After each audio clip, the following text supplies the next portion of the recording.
شیفٹسبری، میں نے اس کے بارے میں آج سے پہلے کبھی نہیں سنا، پلیز مجھے بتاؤ اس کے بارے میں کچھ۔ وہ باہر کا خوبصورت نظارہ دیکھتے ہوئے بولی، ہم لوگ ایک دفعہ اپنے گھر پہنچ جائیں پھر بتاؤں گا۔ وہ اپنے نئے موبائل پر کچھ بٹنز پریس کرتے ہوئے بولا تو وہ منہ بناتی ونڈو سے باہر دیکھنے لگی، جہاں ہر طرف سر سبز تھا، اونچے اونچے پہاڑ، اسٹیپس، لوبس، درختوں کے درمیان میں بڑی بڑی عمارتیں اور شاداب سے بھری وسیع زمین۔ جب وہ لوگ تھوڑا آگے بڑھے تو اس کی نظر تھیٹر، کلب، ریسٹورنٹس، مارکیٹ سے ٹکرائی۔ ہر چیز خوبصورتی کا منہ بولتا ثبوت تھی، جس کی وجہ سے اس کا موڈ چٹکیوں میں بحال ہو گیا۔ ارہم یہ بہت خوبصورت ہے، وہ باہر گولڈ ہل میوزیم کو دیکھتے ہوئے وہ جوش لہجے میں بولی۔ جیسے جیسے گاڑی آگے بڑھنے لگی لوگوں کا رش کم ہونے لگا۔ کچھ دیر بعد وہ ایک گھر کے سامنے جا کے رک گئی تو اس پر جلدی سے گاڑی سے باہر نکل آئی، جہاں اس کی نگاہیں ایک انتہائی دلکش گھر سے ٹکرائی جو جدید طرز کا بنا ہوا تھا، جس کا پینٹ لائٹ کریم کلر کا ہوا تھا، جبکہ اس کی چھت بلیک کلر میں تھی۔ پورچ میں ٹیبل پڑا ہوا تھا جس کے ارد گرد کرسیاں موجود تھیں، جبکہ دروازے کے اطراف میں دو بڑے بڑے گملے پڑے ہوئے تھے۔ مجھے تمہاری طرح گھر سجانا نہیں آتا، میں نے بس زین کو کہا کسی اچھے آدمی کو بول کر یہ گھر تعمیر کروا دو، نتیجے میں یہ بنا ہے، تم اس میں کچھ بھی تبدیلی کر سکتی ہو جیسے تمہارا دل کرے۔ اسے کمر سے پکڑ کر خود کے قریب کرتا ہوا بولا، یہ بالکل پرفیکٹ ہے ارہم۔ وہ محبت سے چو لہجے میں بولی، کیا تم نے یہ گھر خریدا ہے؟ نہیں، بہت سال پہلے میں نے یہاں پر گھر بنوایا تھا اور ساتھ گارڈن، لیکن میں نہیں جانتا یہ ایک ہفتے میں اتنا خوبصورت کیسے بن گیا۔ یہ پرفیکٹ ہے ارہم، شکر ہے تمہیں پسند آیا، جہاں تم ساتھ ہو وہ ہر جگہ ہی خوبصورت ہے۔ وہ اس کا ہاتھ پکڑ کر اندر کی طرف بڑھتے ہوئے بولی، جبکہ اس کی بات پر ارہم کے لب مسکرائے۔ اگلے کچھ دن ان دونوں کو گھر کی سیٹنگ کرتے ہوئے گزر گئے، کیونکہ سارا فرنیچر پیک ہوا تھا اور اسپرا کا بالکل بھی دل نہیں تھا کہ وہ گھر میں کسی ملازمہ کو رکھے، اس لیے اس نے سب کچھ خود کیا اور پھر بھاری فرنیچر تھا وہ ارہم سے رکھوایا۔ تھوڑا سا لیفٹ کی جانب کرو، نہیں تھوڑا سا رائٹ کی طرف، نہیں کیا تم کاؤچ کو صرف 1 انچ نہیں ڈھکیل سکتے؟ وہ چڑھتے ہوئے بولی، یہاں آؤ اور خود کرو۔ وہ چھوڑ کر اپنے بازو سینے پر باندھتے ہوئے بولا، میں یہ کب سے کر رہا ہوں اور تمہیں پسند ہی نہیں آ رہا۔ وہ شکایتی لہجے میں مزید بولا، خیر ادھر آؤ اور سامنے دیکھو، یہ درمیان والا پرفیکٹ نہیں ہے، جبکہ اس کی سائڈ پر پڑے کاؤچز اپنی جگہ بالکل ٹھیک ہیں، کیا آپ تھوڑا سا لیفٹ کی جانب کرو گے؟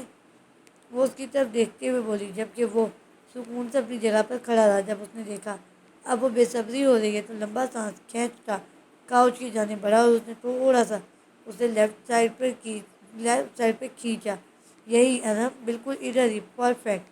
وہ خوشی سے اچھلتے ہوئے بولی، جس پر اس نے سکون بھرا سانس لیا۔ لیونگ روم کافی بڑا تھا، اس لیے ارہم کاؤچز کو کے 2 سیٹ لایا تھا، جو انہوں نے ایک فائر پلیس کے قریب رکھا، جبکہ دوسرا ٹی وی کے سامنے۔ ٹاپ فلور پر 3 بیڈروم تھے، جن میں سے 2 ایک جیسے تھے، جبکہ تیسرے والا ماسٹر بیڈروم تھا۔ اسرا نے آخری نظر سارے گھر کو دیکھا تو اس کی آنکھیں خوشی سے چمکنے لگیں، کیونکہ وہ سانس روک دینے کی حد تک خوبصورت لگ رہا تھا، خاص کر کے ٹی وی کے پیچھے گلاس وال سے دکھنے والا دریا کا نظارہ۔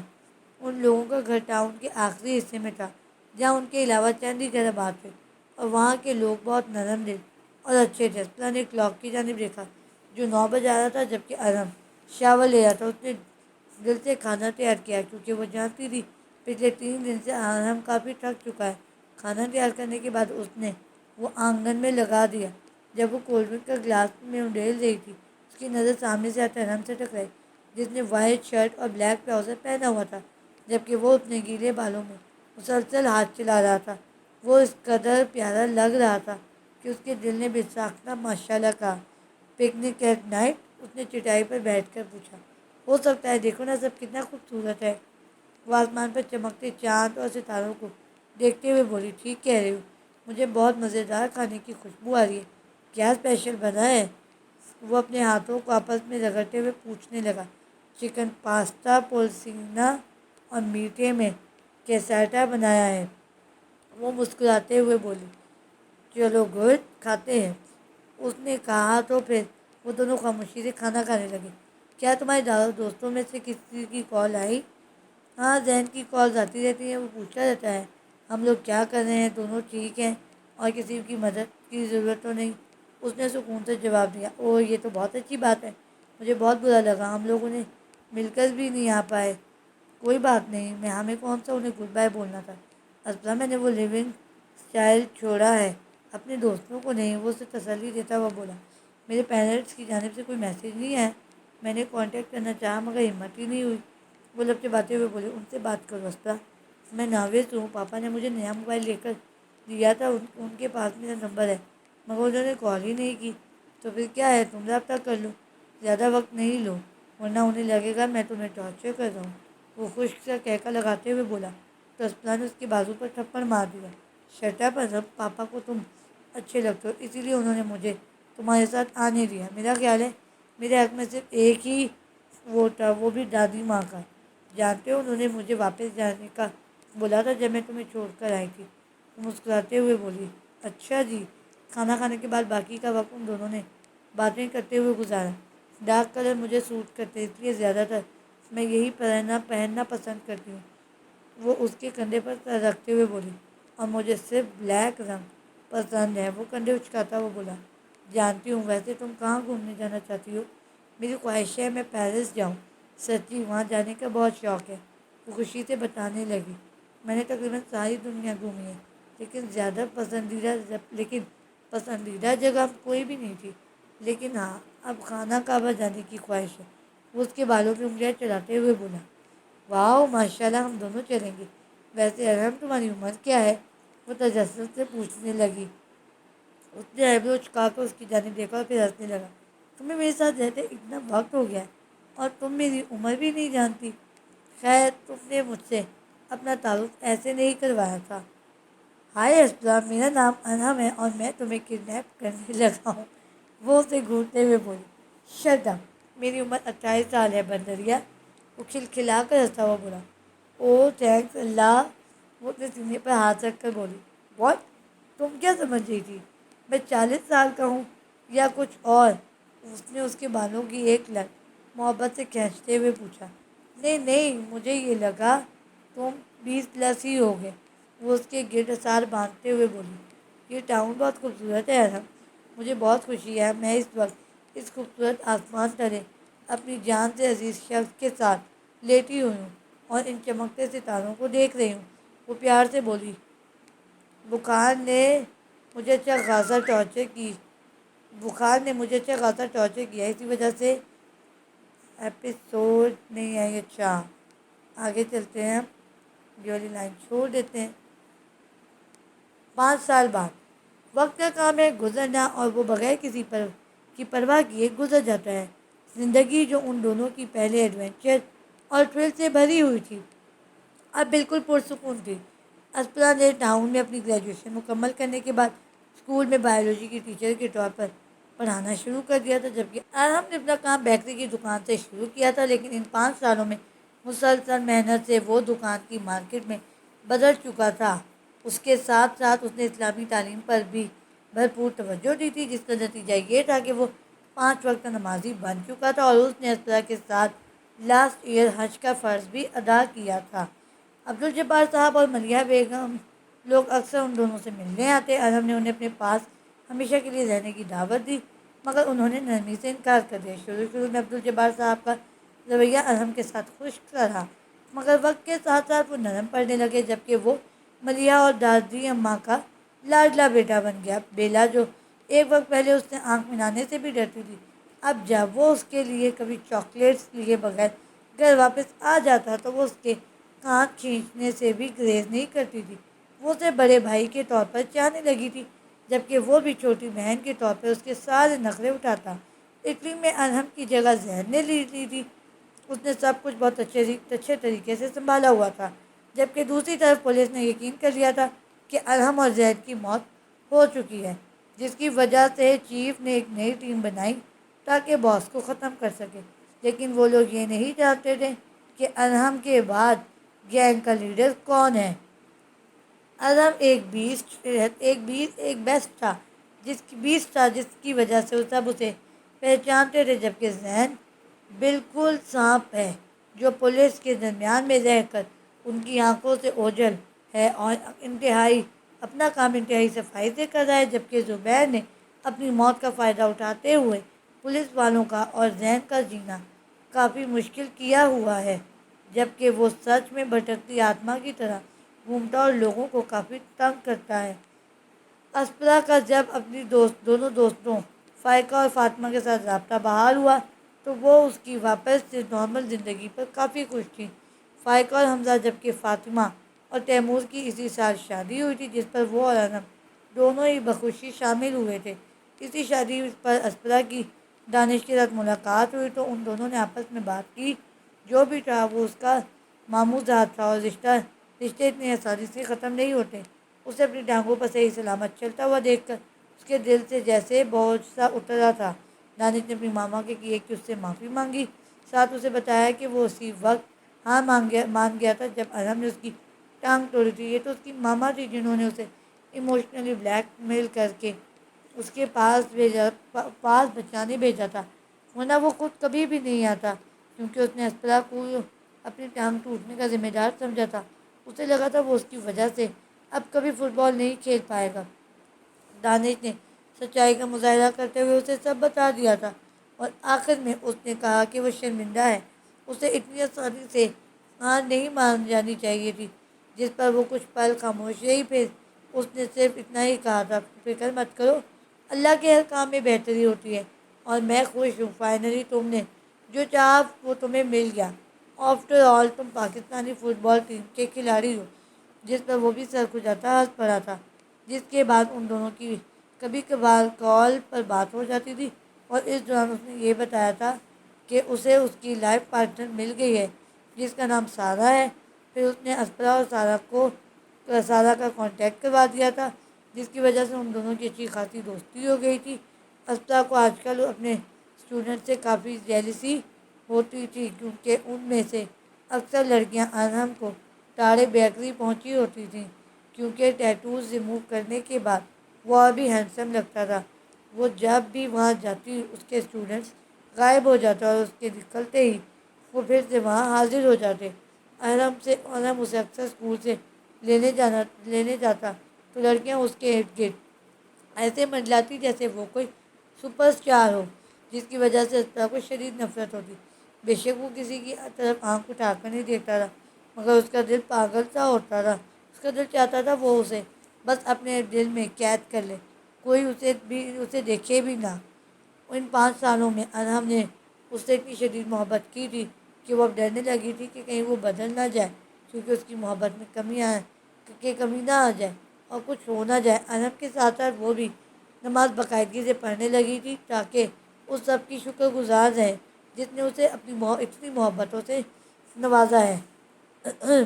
جب وہ اسکول سے فارغ ہوئی تو سیدھا مارکیٹ چلی گئی تاکہ ارحم سے مل سکے، کیونکہ آج وہ ذرا بزی ہونے کی وجہ سے آ نہیں پایا تھا۔ فلوریڈا، ارحم کہاں ہے؟ اس نے وہاں پہنچ کر جب اسے نہیں پایا تو اس کی سیکرٹری سے پوچھنے لگی۔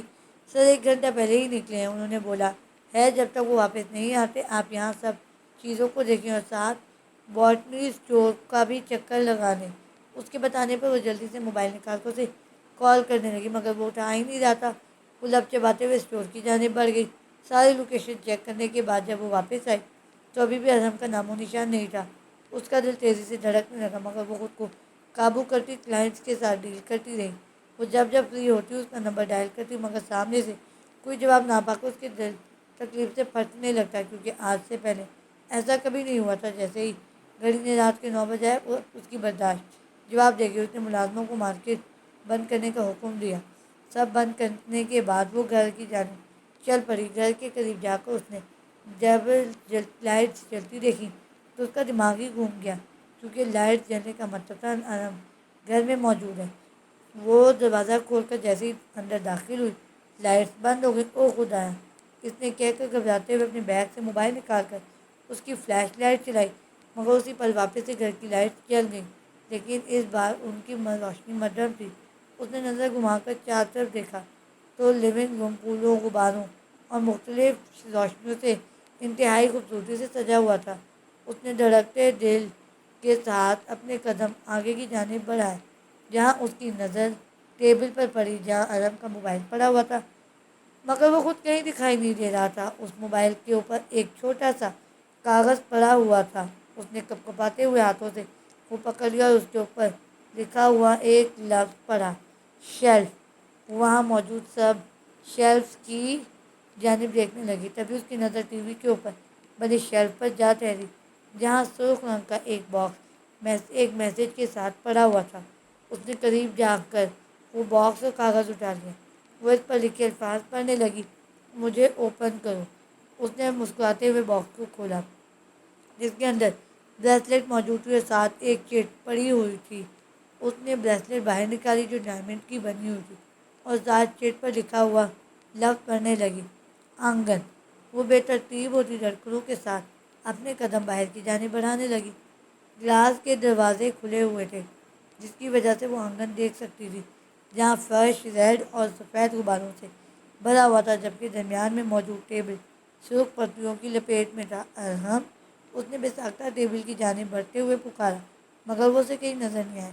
ٹیبل کے قریب پہنچ کر اس کی نظر درمیان میں موجود وائٹ پلیٹ پر پڑی، جس کے اندر گلابی رنگ کا پیج موجود تھا اور ساتھ ایک پین۔ اس نے اٹھا کر وہ کاغذ پڑھا، جس میں ایک لفظ لکھا تھا، جبکہ پین ہاتھ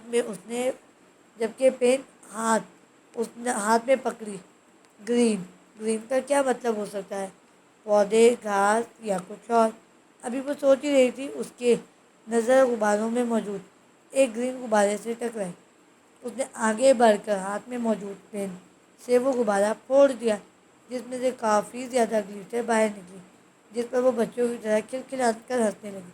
ساتھ ہی اس کی نظر بلوئش باکس پر پڑی۔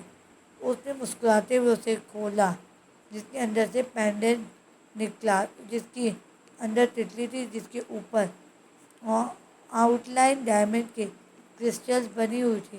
اس پینڈنٹ کے ساتھ ایک چٹ لگی ہوئی تھی، جس پر لکھا تھا، بالکل سیدھا دیکھو۔ اس نے جیسے ہی سامنے دیکھا، اس کے دل نے ایک بیٹ مس کی، کیونکہ اسی پر درختوں پر روشنی نمایاں ہوئی، جہاں انتہائی خوبصورتی سے کچھ الفاظ لکھے ہوئے تھے، جبکہ اس کے آس پاس جگنو اڑ رہے تھے، جو اس نظارے کو اور بھی دلکش بنا رہے تھے۔ ول یو میری می ونس اگین پلیز؟ یہ پڑھ کر نہ چاہتے ہوئے بھی اس کی آنکھیں نم ہونے لگیں۔ اسپرا! ارم کی آواز اسے اپنے پیچھے سنائی دی، مگر وہ بھیگی آنکھوں سے وہ سامنے لکھے الفاظ دیکھتی رہی، کیونکہ جب اس نے پہلی بار شادی کی تھی، وہ خوش نہیں تھی، دل سے راضی نہیں تھی۔ شادی ایک خوبصورت خواب ہوتا ہے، جسے ارم نے اس سے چھین لیا تھا۔ تبھی اس نے اس کا ہاتھ اپنی کمر پر محسوس کیا تو آہستہ آہستہ پلٹ کر اس کی آنکھوں میں دیکھا۔ اسپرا کی آنکھوں میں آنسو دیکھ کر ارم کے چہرے کی مسکراہٹ چھپ گئی۔ ٹیزورو! اس نے کہتے ہوئے اس کے چہرے کو اپنے ہاتھوں میں بھرا، میں جانتا ہوں، جب میں نے تم سے پہلے نکاح کیا تھا، تم انتہائی اذیت سے گزری تھی۔ میں نے تم سے تمہارا اتنا انمول خواب چھین لیا تھا، تمہارے اپنے بھی شامل نہیں ہو پائے تھے۔ میں چاہتا ہوں تم ایک بار پھر مجھ سے اپنے ماں باپ کی موجودگی میں نکاح کرو، تاکہ تمہاری اچھی یادیں جڑ جائیں۔ پلیز ٹیزورو، مجھ سے شادی کرو گی؟ میں تمہاری زندگی کی ہر کمی پوری کرنا چاہتا ہوں، پلیز۔ جس پر وہ مزید شدت سے رو دی اور اس کے گلے لگ گئی۔ ارحم، تم کیا ہو؟ کوئی کسی کو اتنا کیسے چاہ سکتا ہے؟ کیسے کرتے ہو تم؟ کیسے؟ میں تمہیں اولاد جیسی نعمت بھی نہیں دے پائی، اور تم نے آج تک ایک لفظ بھی نہیں کہا، نہ اس بارے میں کبھی بات کی ہے۔ وہ اس کے سینے پر پنچ مارتے ہوئے سسکنے لگی، کیونکہ ان دونوں کو اللہ نے اولاد جیسی نعمت سے ابھی تک محروم رکھا تھا۔ چپ کر جاؤ، کیوں رو رہی ہو؟ وہ رب بھی جانتا ہے مجھے تمہاری محبت میں شراکت پسند نہیں ہے، خواہ وہ میرے بچے ہی کیوں نہ ہوں۔ تمہاری محبت، تمہارا وقت، سب میرا ہے اور کسی کا نہیں۔ خبردار اگر آپ روئی تو، ورنہ مجھ سے برا کوئی نہیں ہوگا۔ وہ نم آنکھوں سے مسکراتا ہوا اس کی آنکھوں کو خشک کرتا ہوا بولا، کیونکہ وہ اسے اکثر اس محرومی کی وجہ سے نماز کے دوران تڑپتا ہوا دیکھتا تھا۔ اسپرا تکلیف سے ہنس دی، کیونکہ وہ جانتی تھی وہ اس نعمت کے لیے اپنے رب کے سامنے کتنا گر گڑاتا ہے۔ اچھا نہ بتاؤ، شادی کرو گی مجھ سے؟ دلہن بنو گی میری؟ وہ کہہ کر گھٹنے کے بل بیٹھ گیا۔ میرے نام کی مہندی لگاؤ گی اپنے ہاتھ پر؟ وہ اس کا ہاتھ اپنے ہاتھ میں تھامتے ہوئے پوچھنے لگا۔ کہ جبکہ وہ اسے ایسا جھکا ہوا دیکھ کر بے بسی سے رونے لگی۔ ہاں ہاں ہاں، وہ اس کے اوپر گرتے ہوئے دیوانہ وار اس کا منہ چومتے ہوئے بولی۔ ہاں ارم، تمہاری دلہن بنوں گی، تمہارے نام کی مہندی سے اپنے ہاتھ سجاؤں گی۔ اس کے چہرے کے سارے نقوش اپنا لمس چھوڑتے ہوئے بولنے لگی، جبکہ وہ ہنستا ہوا وہی آہستہ آہستہ زمین پر لیٹتا چلا گیا۔ You surprise me every day, وہ اس کے ماتھے سے بال پیچھے کرتے ہوئے نم لہجے میں بولی۔ No, you surprise me every day, وہ اپنی پوزیشن کی طرف اشارہ کرتے ہوئے کھلکھلا کر ہنستا ہوا بولا تو وہ بلش کرنے لگی۔ ہاں تو کیا کروں، تمہارے معاملے میں اتنی جنونی ہو جاتی ہوں، وہ اس کے سینے پر پنچ مار کر اٹھتے ہوئے بولی۔ اس سے پہلے وہ سائڈ پر ہو جاتی، اس نے اسے کمر سے پکڑ کر زمین کی جانب لٹا دیا اور خود اس کی آنکھوں میں دیکھنے لگا، جبکہ وہ بے ترتیب ہوتی سانسوں سے اس کی طرف دیکھنے لگی۔ اسے دیکھتے ہوئے ہی ارم نے اس کا ایک ہاتھ پکڑا اور اس کی رنگ فنگر میں انگوٹھی پہنانے لگا۔ اگر تم چاہو تو ہم یہ بھی بدل سکتے ہیں، اس کے ہاتھ کو چومتا ہوا بولا۔ نہیں، یہ بالکل پرفیکٹ ہے، وہ اپنی دھڑکنوں کو معمول پر لاتی ہوئی بولی۔ تبھی ارم نے اسے ہاتھ کا سہارا دے کر آہستہ آہستہ بٹھایا اور اس کے ہاتھ میں موجود بریسلیٹ پکڑ کر اسے پہنانے لگا۔ ساتھ ہی اس نے اس کے بال گردن سے ہٹائے اور وہاں چین پہنا کر اس پر اپنے لب رکھ دیے، جس پر اس کے گال دہکنے لگے۔ او میرے خدایا، کیا تم لوگ جلدی سے سارے کام نپٹا سکتے ہو؟ نکاح کی رسم اگلے 1 گھنٹے میں ہے اور مہمان بس پہنچنے والے ہیں۔ اسپرا کے کانوں میں فائقہ کے الفاظ گونجنے لگے۔ تم اس کی بات کا برا مت ماننا، ہم جانتے ہیں یہ ایسے ہی بولتی ہے، جب کام وقت پر نہیں ختم ہوتا۔ فاطمہ نے اسپرا کی آنکھوں کو مہارت سے سجاتے ہوئے کہا۔ ہاں بالکل، تم لوگ اس بری عورت کی باتوں پر دھیان مت دو، she causes a lot of noise pollution. Taimur مزے سے فائقہ کو دیکھتے ہوئے بولا۔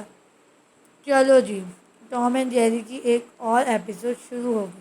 فاطمہ نے الفاظ پر اسپرا کے لب مسکرانے لگے۔ تم یہاں عورتوں کے درمیان میں کیا کر رہے ہو؟ جاؤ جا کر شادی کے کیک کا ارینج کرو، فائقہ نے اسے گھورتے ہوئے کہا۔ کیک آ چکا ہے، برائے مہربانی کیا تم اپنا اسٹوپڈ منہ بند کرنا پسند کرو گی؟ وہ چڑھتے ہوئے بولا۔ یہ دونوں کبھی باز نہیں جائیں گے، مجھے یقین ہے، فاطمہ اپنا سر نہ ہلاتے ہوئے بولی۔